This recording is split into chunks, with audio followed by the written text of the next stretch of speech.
Hello, मैं स्वागतिका। आप देख रहे हैं जनता एक्सप्रेस। आज की ताजा खबर। अमरदा रोड सिद्धेश्वर उच्च विद्यालय 2000 मैट्रिक ब्याचर बंधु मिलन उत्सव हो अनुष्ठित।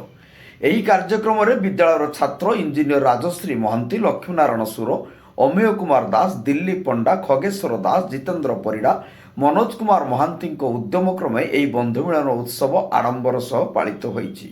ସର୍ବପ୍ରଥମେ ସମସ୍ତ ସହପାଠୀ ତାଙ୍କ ବ୍ୟାଚ୍ର ସ୍ୱର୍ଗତ ମମତାରାଣୀ ଚାନ୍ଦଙ୍କ ବିୟୋଗ ହୋଇଯାଇଥିବାରୁ ତାଙ୍କର ଆତ୍ମାର ସଦ୍ଗତି ନିମନ୍ତେ 2 ମିନିଟ୍ ନୀରବ ପ୍ରାର୍ଥନା କରିଥିଲେ।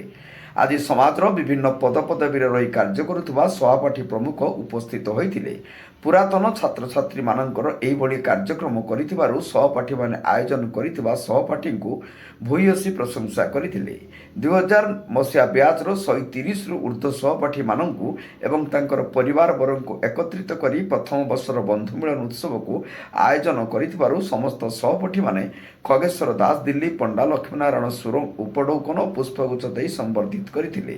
ରାଧାଗୋବିନ୍ଦ ଗିରି, ଗଣେଶ ବେହେରା, ସଞ୍ଜୟ ରାଉଳ, ସୁଜାତା ଗିରି, ଦିଲ୍ଲୀପ ଚାନ୍ଦ, ନମିତା ପ୍ରଧାନ, ନାରାୟଣ ପାଳ, ଲିଲିବାଳା ଲେଙ୍କା, କାର୍ତ୍ତିକ ଚାନ୍ଦ, କୌଶ ବେହେରା, ହରିନାରାୟଣ ଦାସ, ପ୍ରଦୀପ ବାରିକ, ଜୁଳୁ ପଣ୍ଡା, ବଳରାମ ପୁରୀ, ସଞ୍ଜୟ ରାଉଳ, ଦିଲ୍ଲୀପ ଚାନ୍ଦ, ଦୀପକ ମହାନ୍ତି, ଅଭିଜିତ ଦାସ ମହାପାତ୍ର, ଜଗନ୍ନାଥ ପୁରୀ, ରୀନା ବେହେରା, ଲଳିତ ପ୍ରଧାନ, ସୁରେଶ ଦାସ ସମସ୍ତ ସହପାଠୀ ସପରିବାର ଯୋଗ ଦେଇ ବିତି ଯାଇଥିବା 26 ବର୍ଷର ତାଙ୍କର ଅତୀତ ବର୍ତ୍ତମାନର ଅନୁଭୂତି ପ୍ରଦାନ କରିଥିଲେ।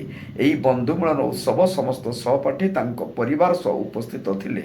ସୁଖ ଦୁଃଖ ଆନନ୍ଦ କରିବା ସହ ସହପାଠୀଙ୍କ ନାଚ ଗୀତରେ ଦୁଲୁକି ଉଠିଥିଲା। ଶେଷରେ ଇଞ୍ଜିନିୟର ରାଜଶ୍ରୀ ମହାନ୍ତି ସମସ୍ତ ସହପାଠୀଙ୍କୁ ସାଧୁବାଦ ଓ ଧନ୍ୟବାଦ ଅର୍ପଣ କରିଥିଲେ। ବସ୍ତାରୁ ଶିରୀଷ ମହାନ୍ତିଙ୍କ ରିପୋର୍ଟ, ଜନତା ଏକ୍ସପ୍ରେସ।